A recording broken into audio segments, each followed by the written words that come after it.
في الكورة مش كل هبدة بتعدي، في هبدة لازم يكون وراها مرتدة سريعة، وده اللي بيحصل هنا. في بودكاست هبدة مرتدة هتشوفوا كل رأي والرد عليه. معاكم أحمد الرشيدي، ويلا نبدأ حلقة.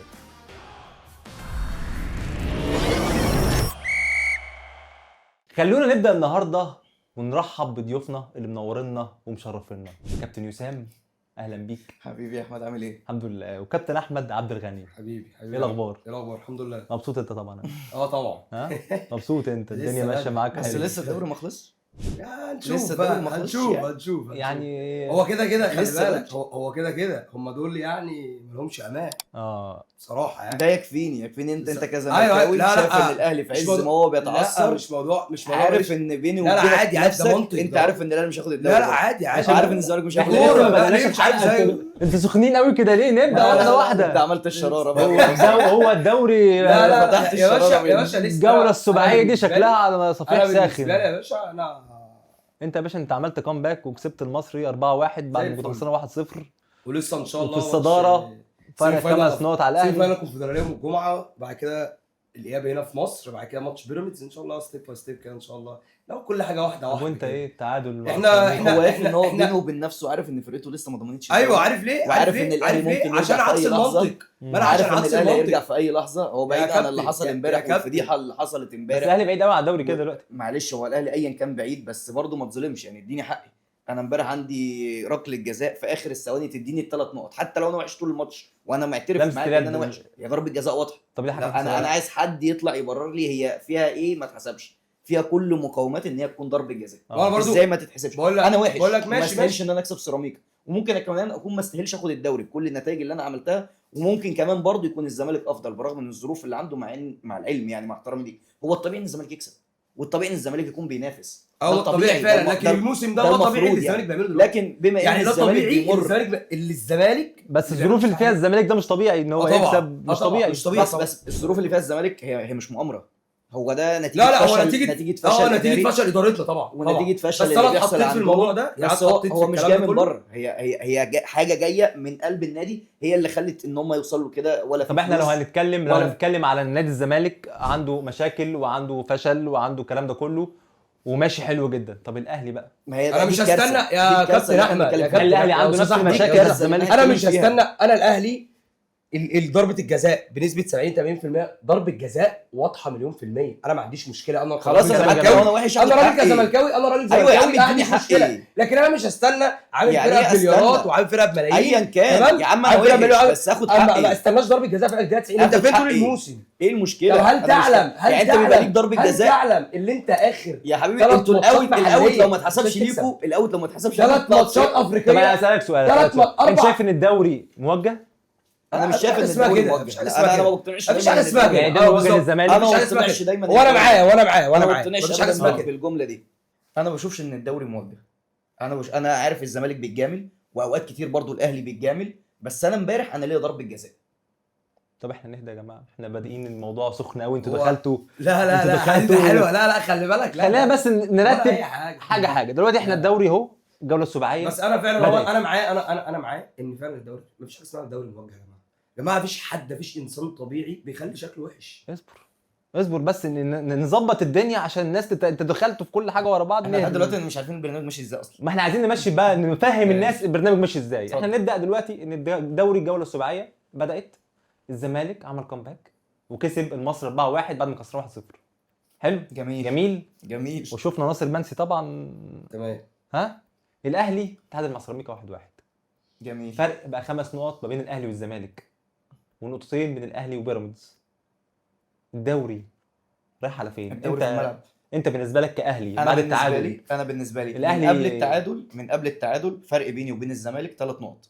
فرق بيني وبين بيراميدز لما يرجع يلعب الجوله الباي ويكسبها، اكيد بيراميدز هيكسبها. فرق بيني وبين بيراميدز 3 نقط. فرق بيني وبين الزمالك 3 نقط. لو كنت كسبت ماتش السيراميكا امبارح وخدت ال3 نقط بتاع الماتش، لسه عندي ماتش مع الزمالك ربنا يقدرني اكسبه، لسه عندي ماتش مع بيراميدز ربنا يقدرني اكسبه، انا كده خدت الدوري. الدوري لحد دلوقتي بالاداء بتاع الاهلي انت شايف؟ انا بالاداء بتاع الاهلي وبتاع اللعيبه العاله اللي موجوده دلوقتي، اللعيبه اللي هي موظفين، اللي كل واحد دلوقتي بقى نجم مجتمع ظاهر بس في الحفلات، في الافتتاحات، في اكاديميه تلاقيه موجود. لعيبه اخر حاجه بتعملها ان هي تركز في الملعب. للاسف خلقت عند كل جماهير النادي الاهلي عدم ثقه في اللعيبه. دايما الاهلي لو في المركز ال 18 زي ما حصل في دوري 2019 وكان الفرق بينه وبين الزمالك مع احترام ليك عدى ال 10 نقط، الاهلي رجع وعمل كامباك وخد الدوري بفرق 3 او 4 نقط عن الزمالك. لكن اللعيبه الحاليه والجيل اللي موجود دلوقتي الجمهور فقد الثقه فيه بعد الاداء اللي انت شايفه. المشكله في مدرب، في اللعيبه بس ولا مدرب كمان؟ المنظومه كلها محتاجه تتغير.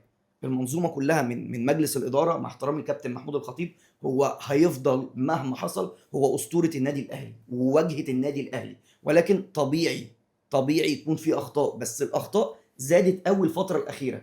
لو جيت بصيت على الاخطاء الفنيه، المدرب ده ما ينفعش يكمل.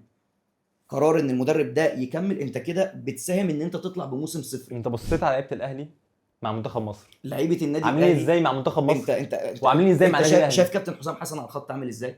يعني انت شايف كابتن أكتب حسام حسن على آه. الخط عامل كده، ما بالك بقى في الغرف، وما بالك بقى في التمرين عامل ازاي؟ يعني هو على الخط وعارف ان هو متشاف وبكم الرياكشنات والانفعالات اللي مسخن اللعيب. انا لو لعيب بلعب كوره وشايف المدرب بتاعي قاعد على الدكه سواء انا كسبان او خسران، انا مش هتحمس ان انا اجري. حتى لو انا بحب التيشيرت وبحب النادي، انا باخد حماسي من المدرب. كابتن حسام حسن انت بتشوفه واقف على الخط ما بيقعدش، فده اللي انت شايفه وده اللي ظاهر لك، ما بالك بقى اللي مش ظاهر في غرف طب اللبس. زيزو اللعيبه انا عايز اتكلم على اللعيبه كلها بشكل عام، مش يعني عايز خلينا نتكلم على زيزو دلوقتي مثلا كحاله كزيزو. انا مش عايز اتكلم على لعيب بشكل معين، عايز اتكلم على اللعيبه كلها بشكل عام. لا احنا نتكلم على لما زيزو، يوصل- كان ستار في نادي الزمالك، انا جاي لك لنقطه ومع زيزو. منتخب مصر اداؤه برده مش جاي لك لنقطه زيزو، مش جاي لك وحش، لنقطه مع زيزو، الأهلي بس مش قبل ما أحسن. اقول لك على نقطه زيزو، مع احترامي اللعيبه وصلت لمرحله من التبلد مش طبيعيه. اسوأ حاجه تعملها لو في موظف في شركه، كونك ان انت خصمت له من مرتبه، اعتقد ان هو بيجي بعدها متنحرر على الفلوس اللي اتخصمت طبعاً، منه. انت اللعيبه خصمت منها 30% من مرتبها السنوي. طبيعي اللي المفروض جمهور الاهلي مستنيه والاداره مستنيين اللعيبه دي تنزل تتنحرر بقى، تتحرك بقى، ده بتتخصم منك فلوس، يعني دي اكتر حاجه المفروض ان هي توجعك.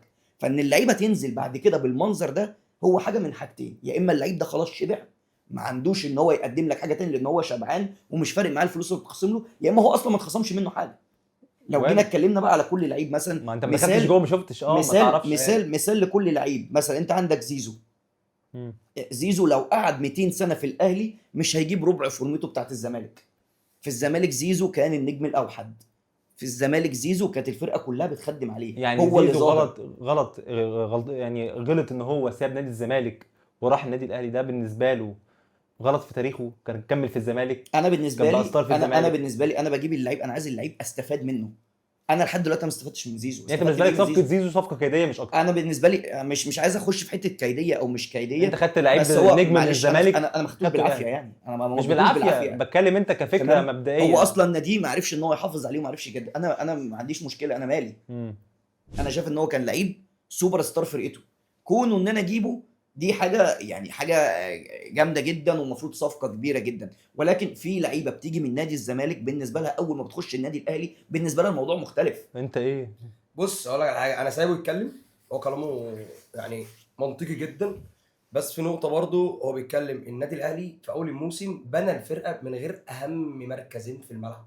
اغلب لعيبه الزمالك اللي بتيجي من الزمالك للاهلي ما بتعملش حاجه. لا كنت انا مش بتكلم في الحته دي يا كابتن اسامه، انا بتكلم في فكره ايه، ان الاهلي الاحتياجات اللي موجوده عليه ما وفرهاش. هو جاب دايما، يعني بتتكلم ايه، زيزو رجع تريزيجيه، بن شرقي مش عارف ايه، هو فقد فكره ناقص مركزين عنده.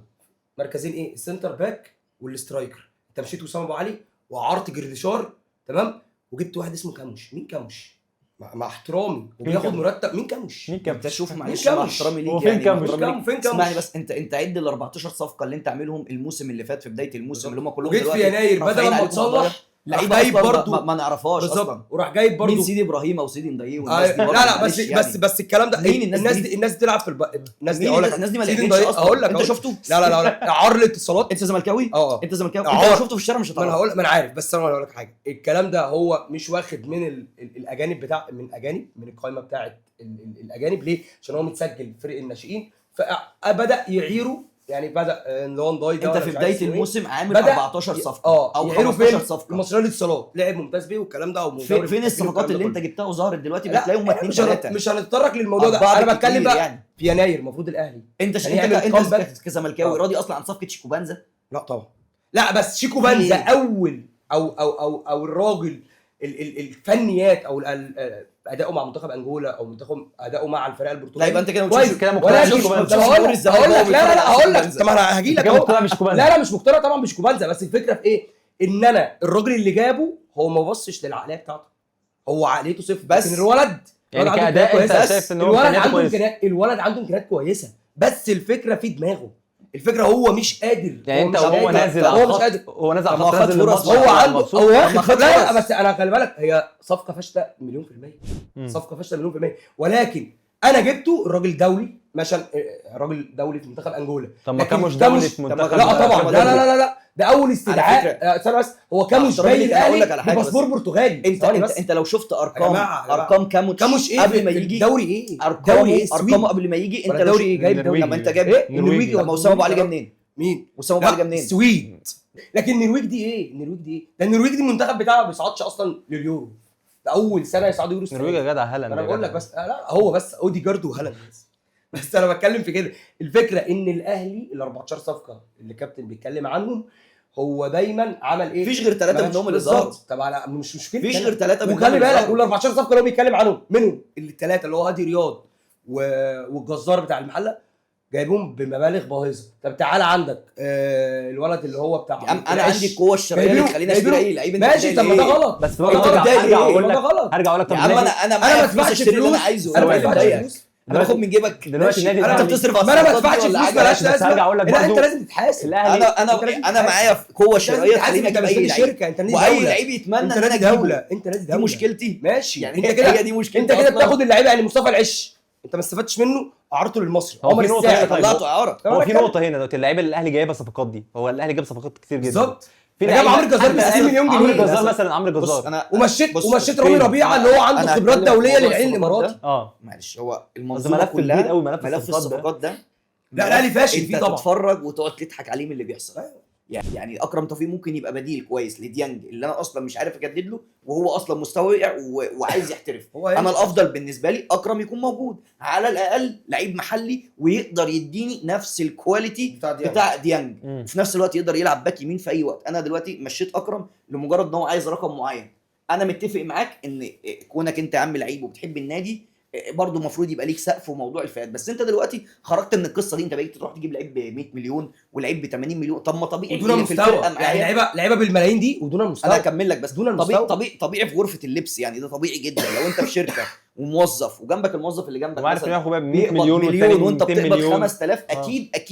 اكيد يحصل نفسنا. اكيد طبعا. وده كله هيضر الفرقه. اكيد. انت رحت مشيت اكرم توفيق في مكانه مركز الباك اليمين، كان عندك كريم فؤاد ربنا يشفيه يا رب، هو مش موفق مع النادي الاهلي وعنده اصابات كتير، وعمر كمال عبد الواحد اللعيب اللي انا وانت عارفين ان هو لعيب جامد جدا بس كميته مش ماشيه مع النادي الاهلي. فانا رحت ضحيت بكل دول وجبت احمد عيد الصفقه اللي هو اصلا ما بيلعبش في المصري وانتمائه مش ليك اصلا. دي بالنسبه لي انا محتاج حد من اداره النادي الاهلي. هو ما بيلعبش كمان في الاهلي، يطلع يبرر لي ما بيلعبش في الاهلي. هيلعب ازاي في الاهلي؟ هيلعب ازاي اصلا؟ هو انت اصلا شايف ان محمد هاني اداؤه مش عاجبك، خلاص يبقى انا كده معناه ان انا محتاج اجيب صفقه اعلى من محمد هاني. ده قصه احمد عيد اللي انا مش مقتنع بيها ومش راضي تماما على الصفقه اللي انت رحت جبتها من المصري. يعني اللي خليك تتعامل مع وعمرو الجزار اللي كان تتعامل في صفقه سوبر. وعمرو كسر الجزار الدنيا في بنك الاهلي ودول لحد دلوقتي ما لعبش دقيقه. اركن قصه احمد عيد.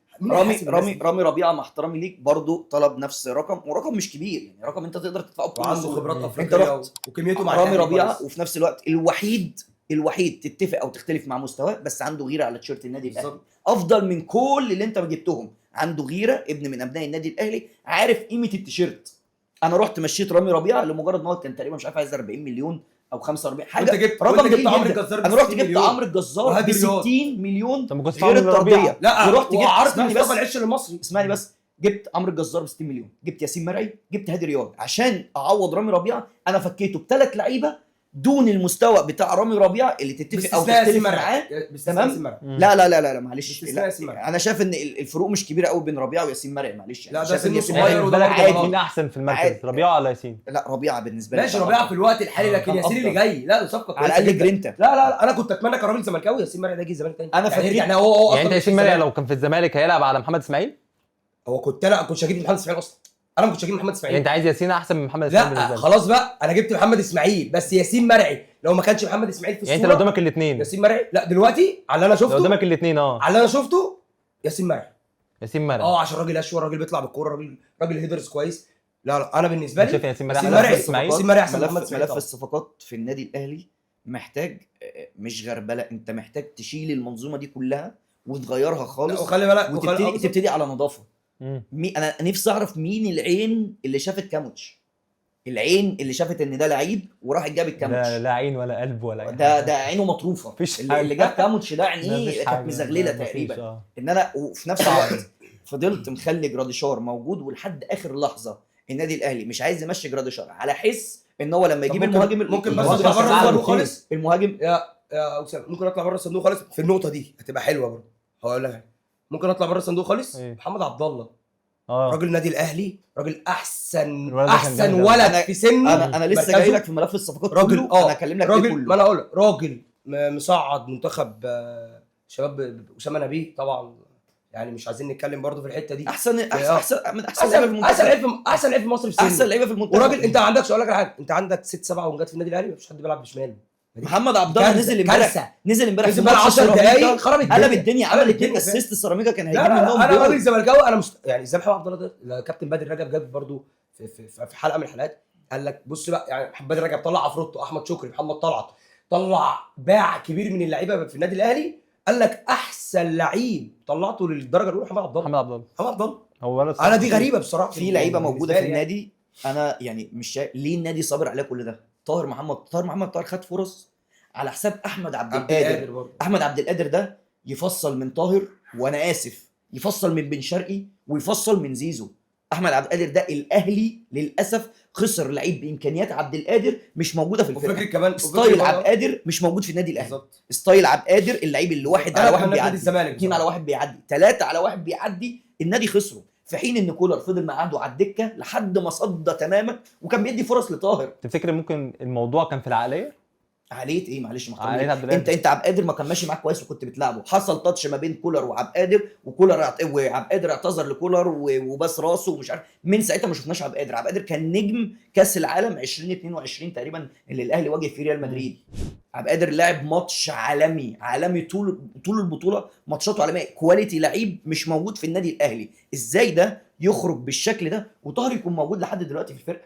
النادي الاهلي عمل كارثه في ان هو طلع لعيبه هي ما تطلعش من النادي. علي معلول يقعد سنه او بالميت سنتين. لا يعني اسوء باك ليفت اللي هو بيتكلم فيها. يعني انت جبت شكري كسر الدنيا في سيراميكا، مكسر احسن لعيب. لا ثواني بس حبيبي، تيشيرت الاهلي تقيل، كريم الدبيس. مفيش مع احترامي يا جماعه مفيش الكلام ده. شكري بيلعب ايه في سيراميكا؟ لعب ماتشات افريقيا، ما لعبش ماتشات. ما انت ما جربتوش عشان هو ما لعبش اصلا، ما خدش فرص اصلا، ما خدش فرص. هتلاعبوا في الدوري. انا عندي معاك مشكله ان كان ساعتها هم متمسكين بكوكا انه يفضل موجود باك شمال. كوكا ما كانش عنده حلول اصلا، وهو الراجل مش مكانه، وقال لك ده مش مكاني.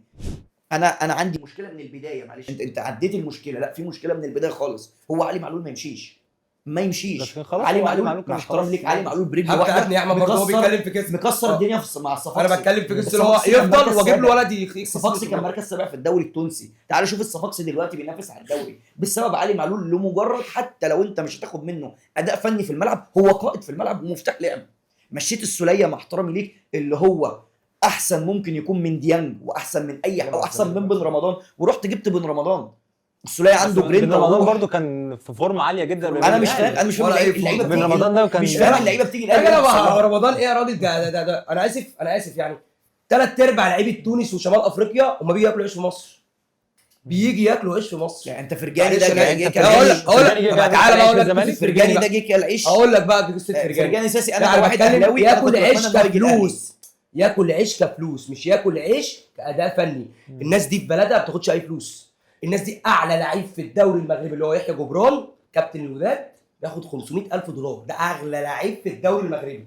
عندك في تونس المرتبات $200,000، $150,000، $100,000. الكلام ده كله بيجي هنا بقى يا باشا بيتقلع عليك، يحط رجل على رجل يا باشا، يقول لك انا عايز مليون ومش عارف كام ومليون وكام. ما دي المشكله الوكاله طبعا. تعالى بقى فرجاني، انا اللي لمعت فرجاني، انا اللي خليت فرجاني يلعب كاس عالم. انا اللي خليت فرجاني كان جاي من النصر السعودي. لا الزمالك هو اللي لما فرجاني طبعا. فرجاني كان مكسر الدنيا مع الترجي. حضرتك ترجي مين؟ تعالى قبل الترجي بقى. بعد الترجي انا مش جايبه من الترجي، انا مش جايبه من فرجاني. عمل جابه مع الترجي التونسي. طب ما خلينا نتكلم. طيب الترجي لعب مع الترجي وهو صغير، راح النصر السعودي، تمام، راح نادي نادي النصر فرجاني السعودي. ساسي جاي 2000 وكام؟ مين؟ فرجاني ساسي 2019.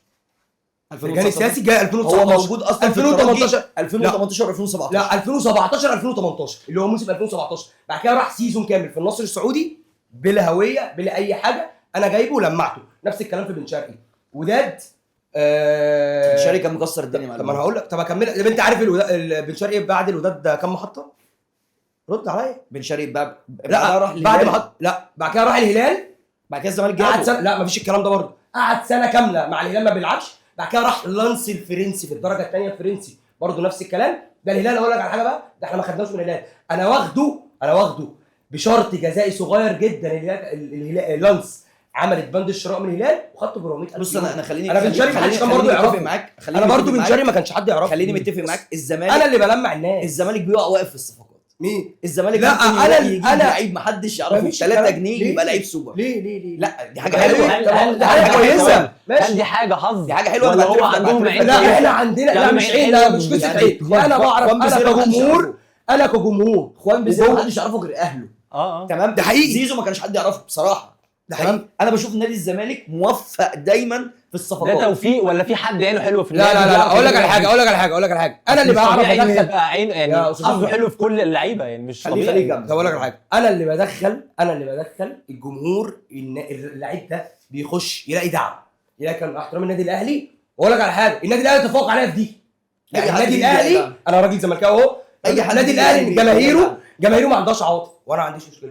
يا باشا الراجل ده بياخد ملايين، يلعب ويتداس على وشه، انا اسف يعني، ويتداس على وشه ويتداس وبص ويعمل فيه اللي هو عايزه. لكن انا كزمالك انا جمهور عاطفي شويه، يعني انا ممكن اللي يجيب لي جونين 3 يا خلاص ده كده بقى اسطوري نادي الزمالك. انا الاهلي يتفوق عليا. انت قصدك ناصر منسي مثلا؟ ايه ناصر منسي؟ لا ازاي ناصر منسي ارقامه كبيره جدا. تعرف ان ناصر منسي مع جميع الفرق اللي لعبها، طلائع الجيش، بيراميدز، بنك الاهلي، الزمالك، ده في كل فرقه قرب اللي هو يعدي 100 جول يخش نادي منسي. انت مدرك؟ ناصر منسي فتره كانت الجماهير بتقول لازم يمشي. ليه؟ ايوه يقول لك ازاي الناس كلها جماهير الزمالك كلها تقع عشان كان في فراوده ليها اسماء. الراجل ده مجتهد، الراجل ده دلوقتي ناصر منسي مين في الراجل مين ساعتها كان انت سيف الدين الجزيري ده مبطل كوره من بدري جدا. لا خالص، ليه سيف الدين الجزيري ارقامه برضه يا راجل انا زملكاوي مقتنع ان سيف الدين الجزيري كويس. طبعا لا انتوا بتطالبوا ان هو عمل يمشي. لي حاجات كتير قوي. انتوا بتطالبوا ان هو لا يمشي. ليه؟ لا هو سنه كبر خلاص 34 سنه. لا انا سيف الدين الجزيري عمل لي حاجات كتير قوي. سيف الدين الجزيري الوحيد اللي كان بيلعب في ماتشات الاهلي، هو الوحيد. وقف لك جول وعمل كل حاجه. لا سيف الدين الجزيري راجل دولي، راجل عنده كليشي طلع عمل بوكس كمان. بس فانا بقول لك ان انا كصفقات زمالك انا بعرف، انا كجمهور بعرف اعمل، انا سبورت دايما ورا اللعيبه. انا اسف زي ما بقول الاهلي في اغنيه الحلوه والمره. لا انا اسف، بقالي سنتين الاهلي على الحلوه بس، على المره اللعيبه بتضطر. حبيبي احنا وده حقهم اللعيبه بتاخد ملايين. خلي بالك يا جماعه اقول لك على حاجه. اسمعني انا في قصه بس انا هقولها صغيره بس. احنا اول مره من سنين كبير نعدي مثلا بفتره زي دي ان انا يبقى عندي لعيبه. لا اسمعني بس، عدت فترات زي بس ما كانش الفرقه فيها لعيبه ماشي. يعني عدت فتره 2014 و2015 يعني 2018 انت 2018 لما خرجت من اورلاندو بايرتس هنا في استاد السويس. حبيبي انا اسف يعني ايام ايفونا 2016 ده انت كنت معاك ايفونا وحسام غالي اسكواد اللعيبه والفلوس اللي دفعت في الفرقه الوقت الحالي طبعا غير تماما. اقول لك على حاجه تعرف ان زيزو واخد عقده السنه الاولى كامله ايا كان. تعرف لا ازاي كان زيزو طب هيلعب ازاي؟ انا بقول لك زيزو انا بقول لك زيزو واخد مبالغ كبيره ومبالغ فيه على لعيب زي ده. تريزيجيه انت عارف عقده زيزو لو فكيته ويجيب فرقه فلوس زيزو عارف تجيب فرقه. عارف يا كابتن تريزيجيه عقده كام في النادي الاهلي؟ ده غير الاعلانات 125 مليون، والاعلان اللي هو عمله مع زيزو وكم اعلان تاني تمام ب 160 مليون جنيه. ليه؟ انت معاك عقد تريزيجيه؟ لا انا مش عارف يعني. انت معاك عقده؟ انا بقول لك كده. انت عارف عقده؟ وحياه ربنا تريزيجيه انت المصدر يعني؟ لا ايه؟ انت المصدر. طب انت عقد كام؟ انا المصدر انا ما اعرفش. انا عارف. انا ما اعرفش والله العظيم انا ما اعرفهاش. عقد تريزيجيه لو انت معاك العقد طلعه 20 مليون جنيه غير الاعلانين اللي هو عاملها. لو انت معاك العقد طلعه. بالمصري ولا بالدولار؟ بالدولار والله العظيم. انت اضرب بالدولار. انت لو انت معاك العقد بقى طلعه. وارد. اقول لك على حاجه خوان بيزيرا اقول لك على حاجه خوان بيزيرا عقده كبير جدا في الزمالك، عشان كده هو بيطلع نار من بقه عشان تبقى فاهم. بس الوحيد ان مفيش مرتباته ما بتاخرش، مفيش هزار. خوان بيزيرا مفيش هزار في المرتبات والكلام ده كله. منين؟ ما النادي ما فيهوش حاجه. من رجال اعمال بقى. يعني النادي ما فيهوش فلوس 14. يعني انت الاولى تدي مرتب لعيب والفرقه كلها لا انا بقول لك ليه لا بدانا شويه يعني اهو. الفرقه كلها يعني الابلكيشن بتاع الزمالك بس عشان بس الفتره الجايه بس ما تقلدوناش بس عشان تقولوا انتوا طالعين بقى بنشحت ومش احنا بنشحت واحنا بندعم النادي بس انا عادي جدا. انا بدعم النادي. قولها تاني بقى. انا لا انا بقول لك عليك انت. انت بتقول كجمهور اهلي انا الزمالك بيشحت. لو انت بالمنظور ده يا عم انا ماشي يا عم انا هدفع 50 جنيه اشتراك بس ايه موضوع الابلكيشن والشغل عادي هدفع 50 جنيه اشتراك شهري ما عنديش مشكله بقعد فيهم. يعني انت شايف ان انت منتقدني ان انا بجيب لعيبه بفلوس؟ انت شايف انا بفكر بره الصندوق. انت المنطق مع انت عندك كل حاجه. انت معلش انا كشاب مثلا او ايا كان ظروفي ايه لا. اروح ادفع 50 جنيه عادي للعيب بياخد ملايين؟ لا عادي جدا. ده مش منطقي. لا عادي ده مش منطقي. انا راجل هي وجهات نظر. انا بحب الفرقه ماشي انا احترم وجهه نظرك جدا على فكره بس انت كمان تحترم عقلي. انا بروسيا انا ما اروحش ادفع للعيبه هي بتاخد ملايين اصلا. طب اكمل كلامي. هي اللي بتاخد كل حاجه. بس خلي بالك اقول لك على حاجه. انا في ناس لمجرد اللي تشوف بس الزمالك بيكسب دي ولا فرحانه. راجل غلبان بسيط. سنه 2001 بروسيا دورتموند كانت هي اعلن افلاسه النادي طلع للجماهير. الجماهير عملت ايه؟ الجماهير نزلت في الستور كلها اشترت لو شراب عليه بروسيا دورتموند كوفيه عليها بروسيا دورتموند تيشيرت عشان تدخل داخل عملوا عائد 12 مليون باوند في 2001. ده رقم كبير جدا. زي المولتو ايه؟ المولتو ده راجل عامل سبونسر. راجل زملكاوي عامل سبونسر لينا زي اونيرو. طب ما اونيرو كل ده سبونسرات. طب انت شايف الاهلي هيفنش كام؟ الاهلي فنش كام؟ لحد دلوقتي الدوري في ايدك من غير ما تبص لنتائج الفرق. ثواني بس عشان هو بيتكلم بس في نقطه بيقول لك الكونفدراليه ومش الكونفدراليه. ده سنه 2016 ايام جاريدو اللي سادت هز ماتش زيو سبورت الكونفدراليه دي اللي هو بيتكلم فيها دي. الماتش اتهز يعني الملعب اتهز كده بجون امام متعب. انتوا لما خدتوا الكونفدراليه اول مره انتوا نزلتوا بالكاس في الشارع. مين ده؟ اللي مين لا ده؟ مش الكلام ده الدوري. ده الدوري مش الكونفدراليه. مش الكاس. لا مش الكونفدراليه. لا مش الكلام ده. انا كنت حاضر في العرب 2019 ايام خد بالك والله ما نزلت ده الشارع. ده لو الدوري ايوه عشان واخده منك بناشئين في اسامه فيصل وسيد نيمار. مين الناشئين؟ اسامه فيصل وسيد نيمار. طب انت مش مكسوف من نفسك ان ده كانت اول دوري تاخده من بعد 11 سنه من اخر مره اول دوري؟ طب راجع معلوماتك بس. انت 2014 انتوا كنتوا واخدين بعد كده خدوا في 22 لا 21 يا عم. في طول السنين دي كلها انت مش شايف ان ده عار عليك ان النادي الاهلي واخد الدوري؟ لا هو كل السنين دي كلها دي قصه بقى ثانيه. دي يعني دي قصه. هو انا كل ما اجي برضه في حته تقول لي لا مش نقط. تعالى طب هنتكلم في الرعايه. سنه 2003 2004 انا كنت واخد بطوله افريقيا. 2016 واخد الدوري. طب انا هقول لك 17 واخد الدوري. بص انت كده بقى 2019 مع احترامي ليك انا جاي ما بتكلمش كوره بقى. انت كنت متصدر الدوري. انا جاي ما بتكلمش كوره. انت كده تقعد مع سيد عبد الحفيظ اسمعني بس ونزلت مركز 18 ورجعت خدت الدوري منك برضه. ما بنتكلمش كوره كده. احنا بنتكلمش هو انت الحاجه لما انت بتعملها بالنسبه لك بتكون انجاز ولما انا اعملها بتبقى حاجه عاديه. كده احنا ما بنتكلمش كوره. انت الحاجه لما انت بتعملها بتكون بالنسبه لك كده انت بقى بتداري عيوبك. ولما انا اعملها واعلي عليها بتبقى حاجه عاديه. معلش عليك انت شوف حق الرعايه بتاعتك كام تمام وانا حق الرعايه بتاعتي. يا راجل ده انا زيزو قعد معايا 6 سنين حبيبي. ونجم مصر الاول. تكمل كلامي. دي مشكلتك انت الاول مفيش اعلان جاله. يا بابا مشكلتك انت. مش مشكلتي طبعا. انا يا عم الراعي مش عايزك. مين ده؟ الراعي مش عايزك يا عم. الله انا دلوقتي لو واحد عامل اعلان تكبر عليا. الراعي مش عايزك ليه؟ ايوه يا عم. لا هو النادي انا هعمل اعلان النهارده معلش هو النادي الاوحد هو في كل حاجه. احترامي ليك انا النهارده عايز اعمل اعلان. انا عايز اشوف مين اللي شغال. هجيب احمد معلش مع احترامي ليك ممكن اجيبك عنه. بص اقول لك على حاجه. انا اللي بعمل اعلان واول ما السوق يبقى خلاص كلام منطقي يا عم. احنا ليه في الموضوع الاعلانات ده ونرجع بقى للدوري ونرجع للمواقف اللي حصلت ونرجع للكلام ده ماشي. نهدى كده شويه عشان الموضوع سخن قوي. الموضوع سخن. لا يا عم هنخش بقى في حاجات احنا مش هينفع نعملها. ايوه بالظبط. في مكان مش عايزين نكسره. ماشي. نرجع بقى للدوري اللي حصل بعد ماتش الاهلي وسيراميكا. لا حاجه لا تليق ابدا اللي عمله كابتن أبداً. محمد الشناوي. المفروض ان هو قائد النادي الاهلي. انا صعب عليك اكتر من اللي عمله محمد الشناوي مع احترامي ليك ان انت واقف جنبك مدير الكوره اللي هو كابتن وليد صلاح الدين. معنى يعني مدير الكوره ده هو ممثل النادي بالنسبه للعيبه. ده الاداره بتاعت اللعيبه مع احترامي ليك. يعني انت لما كنت بتشوف سيد عبد الحفيظ مدير كوره مره احمد الشيخ كان بيعمل لقاء في العربيه وسيد عبد الحفيظ شافوا احمد الشيخ يعني وشه قلب الوان. انا شايف ان ده تعدي كبير جدا من الشناوي خصوصا ان هو كابتن النادي الاهلي خصوصا ان الماتش خلص. يعني ايا كان هو انت شايف ان الشناوي ممكن يكون عمل كده عشان هو حس ان هو واخد صلاحيات في النادي الاهلي تسمح له يعمل اي حاجه؟ هو في الاول وفي الاخر هو كابتن الفرقه بس ما فيش صلاحيات هتسمح لك ان انت تعدي. وصل له ده مع احترامي ليك. يعني ايه الصلاحيات ان هو يضرب المدرب؟ لا ان هو يعني ما حدش هيعمل له حاجه. اكيد لا طبعا ما فيش العقوبات بقى. والله راجل اهلاوي اهو مهدد بايقاف وعقوبه 100,000 جنيه. هو لا اقول لك على حاجه معلش مع احترامي ليك هو يعني. لو الحكم أنا اللي كتب شفنا السكور شيت حاجات بتحصل سلوك. اكتر من كده، مع احترامي ليك، في نادي الزمالك والدنيا بتعدي يا عادي، كابتن مصر يا بتعدي كابتن عادي مصر جداً. وليد سليمان قال حتى لك اداره النادي لشريف نفسها أصلاً رشوان. ما زي دي حصلت في نادي بتتحركش. الزمالك يا في كابتن مواقف زي أحمد. كده كتير، حصل في قول مواقف لي زي كده كتير فاكر حصلت موقف مع نادي طيب؟ الزمالك، انا مش قول فاكر لي. منهم لا موقف. مش فاكر بس انا بقى في افتكر مواقف حصلت منهم وليد كتير. سليمان سنه محدش بيطلع 2016 يتكلم من إدارة قلع الزمالك التيشيرت نفسها. شريف رشوان تمام بيلعبوا ناصر التصدير، قلع التيشيرت لشريف رشوان كده ولا حاجه طب ولا خد اي عقوبه الواقع أصلاً. مثلا بتاع قلبي ولا خد اي إمام عقوبه. عاشور هنشوف لما كان في العقوبه الزمالك. الاداره نفسها هنشوف امام مين ده؟ عاشور لما كان في الزمالك امام ووليد عاشور سليمان. العقوبه اللي خدها الإدارة 12 نفسها- ماتش 12 ماتش بسبب ايه؟ انت بتقول امام عاشور عندي انا بقى كان لما كان في مش نادي عارف الزمالك إيه. وضرب وليد ضرب سليمان. بس هو اول عقوبه خدها هو الاولى الاداره والاخيره. نفسها معلش بتتحرك. هو عمل كام باللعيب عقوبه على الاهلي بأي بقى حد. لحد دلوقتي؟ مع احترامي ليك يعني، امام عاشور بيغلط بيتعاقب، بتنزل عليه العقوبه بيغلط، مش هو من ما غلطش بره، عندي بقى من بره، ما غلطش عندي خالص من بره بتخسر من النادي. لكن المشهد اللي شفناه من الشناوي امبارح ده ما يليقش خالص، ما يليقش تماما. خصوصا انت واقف جنبك كابتن وليد صلاح الدين. يعني انت على الاقل المفروض يكون في كابتن وليد صلاح الدين ما كانش عارف يهديه. هو المفروض اصلا انت بتخاف منه وبتحبه.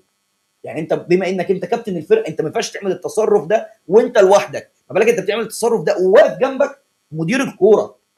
ده مشهد عبثي. ما هو ده بكل المقاييس بالظبط عبثي وما ينفعش يحصل. يعني ولو بعيد في عن عقوبة أكبر من كده، عقوبه بالك- من اتحاد الكوره، انت شايف النادي الاهلي المفروض يعني يعمل ايه مع محمد الشناوي؟ ايه العقوبه اللقطه اللي دي اللقطه دي فيها عقوبه ايا كان ايه هي اللقطه دي، هيبقى فيها عقوبه، وعقوبه كبيره. انت ما ينفعش تعدي، انت كابتن الفرقه، انت مش لعيب صغير، مش لعيب ناشئ.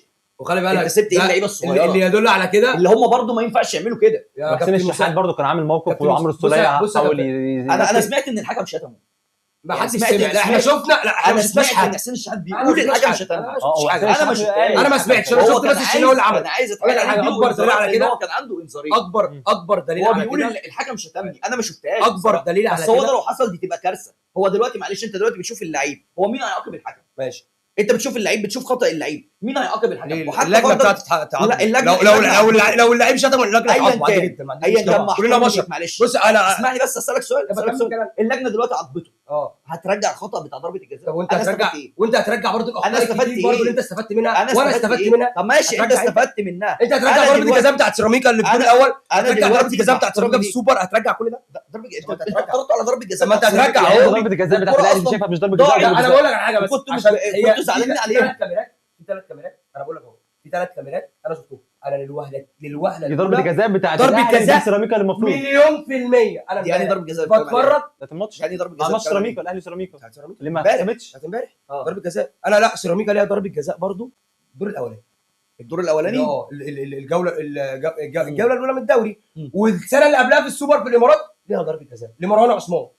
انا بقول لك اهو لاعب النادي الاهلي دلوقتي. ايوه ما احنا أقول لك بس أنا ممكن أرجع بس، المنظر سيبك من ضربة اللي هو الجزاء. خليه ضربه جزاء سيبك من ضربه ضربة الجزاء. انا ارجع بس واقول لك فكره ان هو بيتكلم فيها حته الشناوي ان هو ازاي اعتدى على الحكم.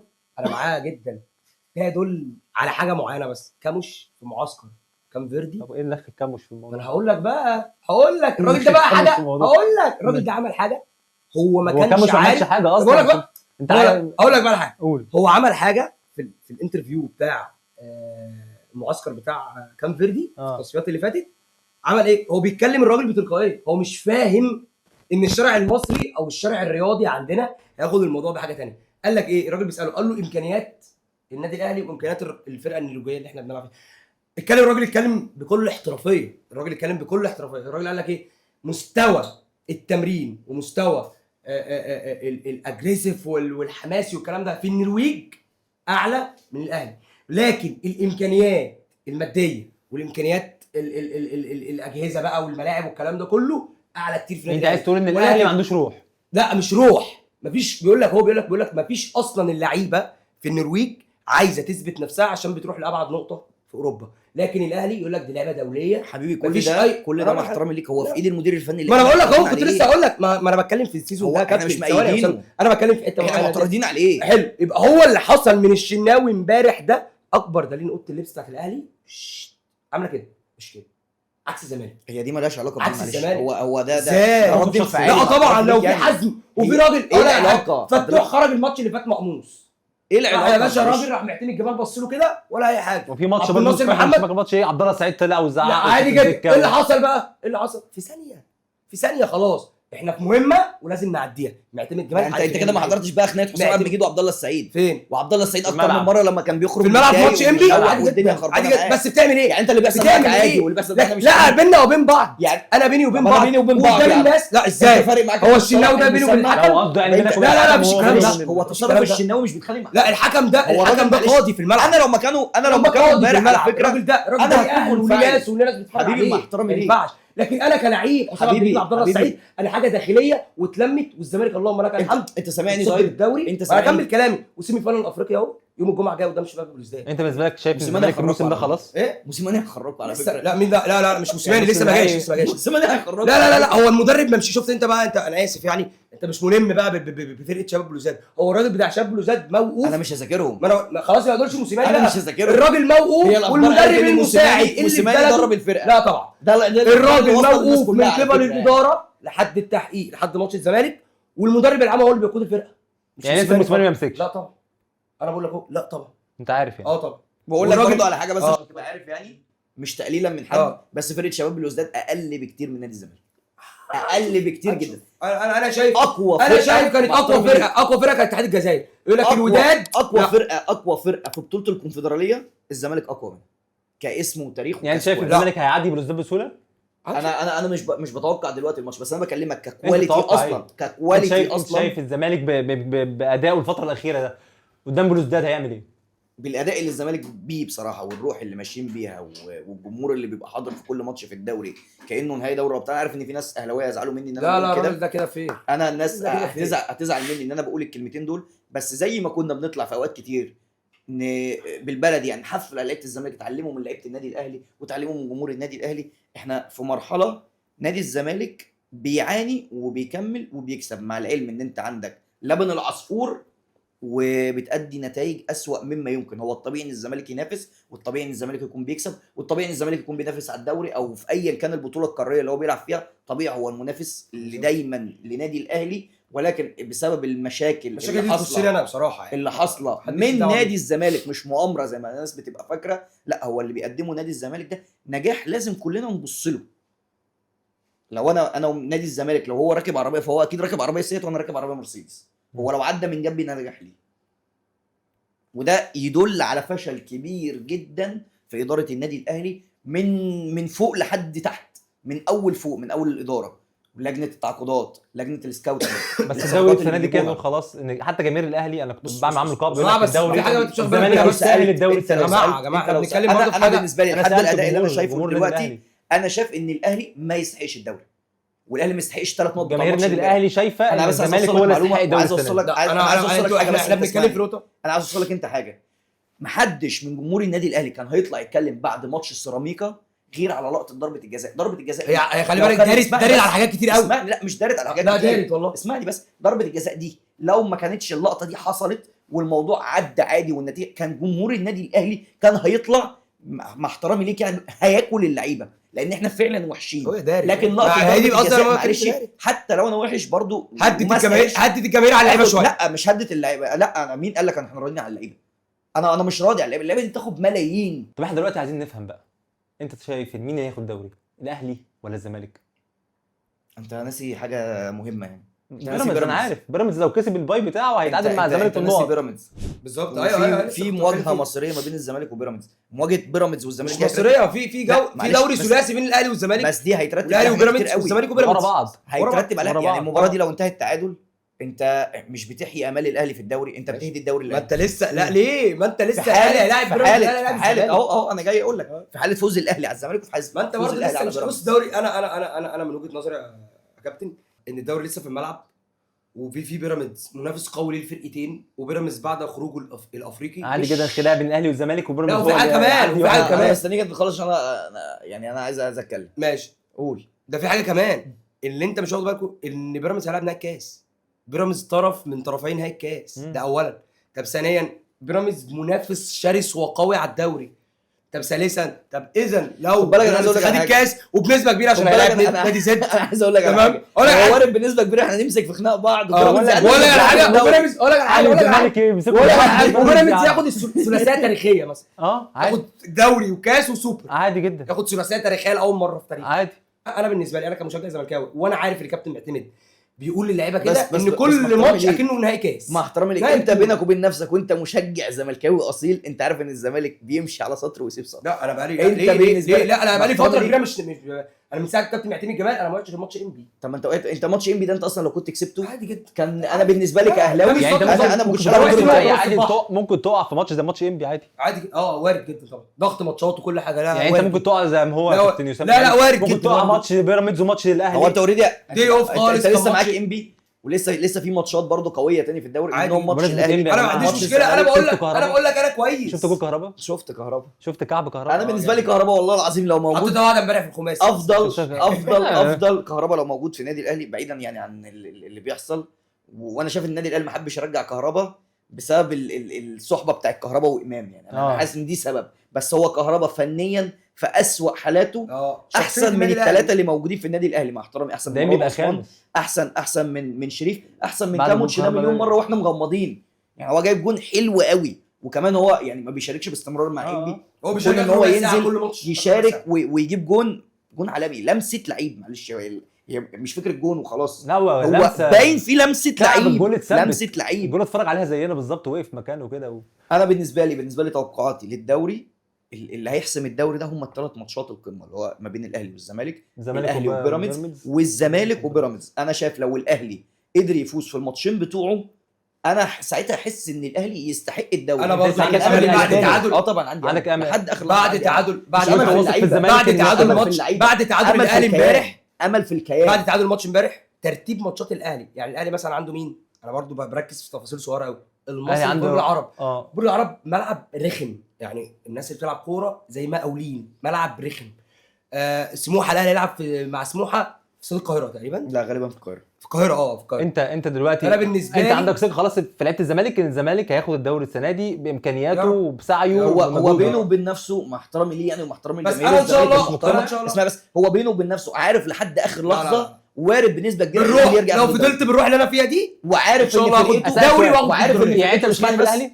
انا خايف من الاهلي. مش خايف من الاهلي من اللي انا فيه دلوقتي ده؟ هات لي الاهلي. انت عايز تلعب الاهلي؟ هات لي الاهلي. طب انت انا هات لي الاهلي دلوقتي. انت مش شايف ان الاهلي اللي احنا فيه وهم فيه؟ هات لي الاهلي لما بيكون واقع لو واقع فنيا حاجه، واقع فنيا حاجه. خد بالك على فكره الاهلي في اسوء حالاته بيكسب الزمالك. لا فنيا، لا في اسوء حالاته بيفوز الزمالك. فنيا مش قلت اسوء حالاته نفسيا. ايا كان غير من واقع نفسيا مش واقع نفسيا. الاهلي في اسوء حالاته بيفوز على الزمالك. الاهلي فنيا وارجع لكل الماتشات القديمه فنيا. الاهلي في اسوء حالاته بيعرف يفوز على الزمالك. يعني لو جه للزمالك دلوقتي الزمالك يكسب مرتين. بامر الله يا باشا. اقول لك على حاجه، قدامنا 22 يوم، الماتش 1-5. شايف الثقه؟ هو الثقه دي ثقه وهميه. هو انا بقول لك هو بينه وبين نفسه متاكد مليون في الميه ان فرقته ما حسمتش الدوري، مع العلم ان لا ما قلتش حسب الدوري. انت بتتكلم في نقطه معينه. احترامي ليه؟ انا ثواني هلعب قدام الاهلي. طب انا هسالك سؤال. انت بينك وبين نفسك كمشجع زملكاوي عارف لو الاهلي تصدر الدوري بفرق 3 نقط انت بالنسبه لك الدوري اللعبه دي بقى خلصت بقى. لا انت بالنسبه لك الدوري خلصت بقى. ما انت السنه اللي فاتت برضو خدت بالنسبه لك الدوري برضه. لا انت كنت فين السنه اللي فاتت؟ معلش الكلام ده معلش. انت خدت الدوري. انت كنت فين السنه اللي فاتت؟ اللي بيحصل لك السنه اللي فاتت ده، اللي بيحصل لك السنه دي ده، اللي بيحصل لك السنه دي ده ذنب السنه اللي فاتت. ان بيراميدز الدوري العام السنه اللي فاتت. بيراميدز انت مفوت له ماتشاتك. متفوت له. نهدى. توقعات الجوله الجايه عشان نختم حلقتنا. الاهلي وسموحه. هو الاهلي لازم يفوق، الاهلي لازم يكسب. الاهلي الماتشات اللي جايه كلها انا بالنسبه لي عم اكسب وتنحرر وحسسني ان انت بتتعب لاجل الجمهور، حتى اقول لا فعلا اللعيبه دي ممكن غفل علينا موسم. النادي الاهلي منتخب مصر، النادي الاهلي 3/4 لعيبه منتخب مصر اداؤه كويس. الاهلي احنا اتكلمنا في المدرب. معلش انت المدرب هناك غير المدرب هنا. انا ما شفتش يا السورب ده وهو بيتحرك ولا ده. مش يعني انت كنت شايف ان هو لازم يمشي حتى السورب الناس تجمع له. انا ما شفتوش بيتحرك اصلا. تجمع فلوس ويمشي دلوقتي. هو ان انت بتخليه يكمل الدوري، انت بتقول له ضيع مني الدوري. خليه يكمل الدوري عشان الفساد اللي جوه النادي الاهلي اللي هو بيدفع لكولر. الاهلي هيخسر كل البطولات كده. لا اقول لك حاجه هو بيدفع لكولر وبيدفع لريبيرو. يعني انت بالنسبه لك شايف ان دي حاجه وحشه ان انا اكون ملتزم بعقودي احسن ما يترفع عليا 14 قضيه؟ طبعا خلاص. لا 14 قضيه وسيمي فاينال افريقيا. ده المنطقي بالنسبه لك. عامل فرق عنك ب5 نقط. يعني انت ده المنطقي بالنسبه لك. يعني ان انا اكون انا ملتزم. قلت ايه يعني انا وانت كل ده ساكنين في يتفك. عماره مع احترامي كل ده ليك، يتفك. انا بدفع ايجاري ان شاء الله وانت ما كل ده بتدفعش ايجارك كل وممكن ده تمشي يتفك يا باشا، كل ده وشقتك يتفك. تتقفل، ده لا، لا، لا. منطقي. انا كل ما ده يتفك. صدقت هديتكم نهدى تاني. كل ده يتفك. الجوله الجايه الزمالك باي في الدوري، عنده سيمي فاينل الكونفدراليه بعد كده قدام لا، شباب ده ذهاب بلوزداد. واياب. هيعمل ايه في ماتش الذهاب قدام؟ مش هقدر اقول شباب لك بلوزداد. توقعاتي لماتش الزمالك وبيراميدز لحد اما اشوف ماتش لا الزمالك وبلوزداد. فين لا، ماتش- لا، فين ثقتك في انا فرقتك؟ هقول لك لا انت مش عارف تقول هو انا توقعاتك. شايف لا فين الثقه ازاي بتاعتك مفيش في فرقتك الكلام اصلا؟ ده. انا لاعب بيراميدز ولا لاعب سيراميكا اللي خد منه بونت انت امبارح. فين ثقتك ما في علينا فرقتك بس اصلا؟ انا اكمل كلامي بس. ماتش الزمالك بلوزداد، وبلوزداد توقعاتك ايه؟ انا ان شاء الله بامر الله عندي ادفانتج الماتش الثاني على ملعبي استاد القاهره وسط جمهوري شايف ادفانتج العظيمه، وسط جمهوري العظيمه اللي ورا فاهمين ناديها في المصطلحات كل بس. حاجه. هم مصطلحات بس. انا ولا بس ورا جماهيري العظيمه اللي ورا فرقتها في كل حاجه، في كل المحن، في كل ارجاء مصر كلها، في جميع الاستادات. ان شاء الله نقدر نعمل نتيجه ايجابيه في الجزائر، ونقدر النهارده في ماتش العوده ان شاء الله نصعد للنهائي ان شاء الله. بالنسبه لك كزملكاوي تاخد الدوري احسن ولا تاخد الكونفدراليه؟ طب اقول لك على حاجه، انا جيت في مره قلتها ماديا اخد الكونفدراليه، لكن انا فكره ان انا اخد الدوري وسط اتنين زي ما بقول لك انا انت كزملكاوي عايز مين؟ هقول لك على حاجه، لا انا زملكاوي، عايز مين؟ انا زملكاوي هاخد الاثنين ان شاء الله.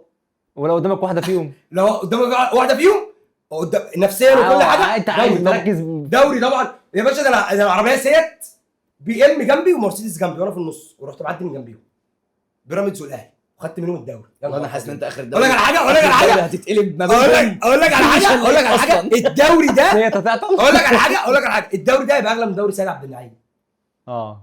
انا بالنسبه لي هقول لك ده يبقى اغلى للزملكاويه طبعا يا نهار ابيض طبعا. يعني تخسر الكونفدراليه بس هم لا مش هخسر هم الكونفدرالية، خدوا بقول الدوري لك انا بتكلم خدوا الدوري اصلا بفضل انا بتكلم طرف فكره تالت ايه أصلاً. انا بتكلم فكره ايه انت واخد بالك اللي عليه هو فرحان بدوري اصلا. فرحان ايه؟ ما انت ما كسبتش فرحان بدوري اصلا اصلا وانت ما كسبتش بطرف ثالث اساسا يا باشا. طرف ثالث ايه؟ ما انت كذا دوري عملت كده برضه. مبروك احنا نهدى نستنى الجوله الجايه نشوف الدنيا تمشي على ايه وربنا يستر. يلا بينا. المهم بس احنا نهدى مع بعضينا. لا يا باشا أنا احنا هادي، اخوات أنا وحبايب. لا انا هادي ما نقفلش الكاميرا الراجل ده يعني لا، أنا هادي والله. الراجل ده يعني برضه يعني العيد جاي عليه كده وهو نقول له كل سنه وأنت طيب يا عم، كل سنه وأنت طيب يا سيدي.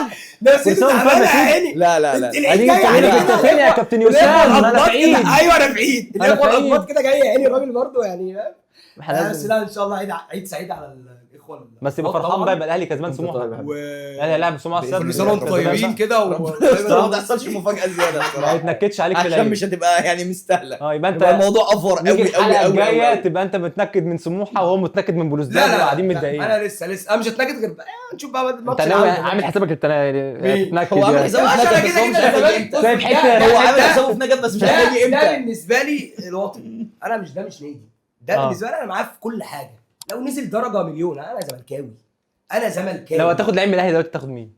ايه؟ لو تاخد لعيب من الاهلي مش دلوقتي عايز أي يكمل حد. السكواد بتاعك. مش عايز اي حد والله العظيم ما عايز اي حد انت والله مستحيل. العظيم ما عايز اي حد وانت لو تاخد لعيب من الزمالك والله. لا، والثاني كفاية بس لعيب. حاجه ثانيه اهو والله العظيم شكرا. يا كابتن احمد المفروض يشوفوا اللعيبه بص اقول لك تاني بص لو لبس والله. تيشيرت الزمالك ما تجيش تاني شكرا. اقول لك على حاجه والله الزمالك وانا مش محتاج لعيب من النادي الاهلي. شكرا. العفو. شكرا. شكرا. اشوفكم في حلقه جديده من هبدا المرتده. سلام.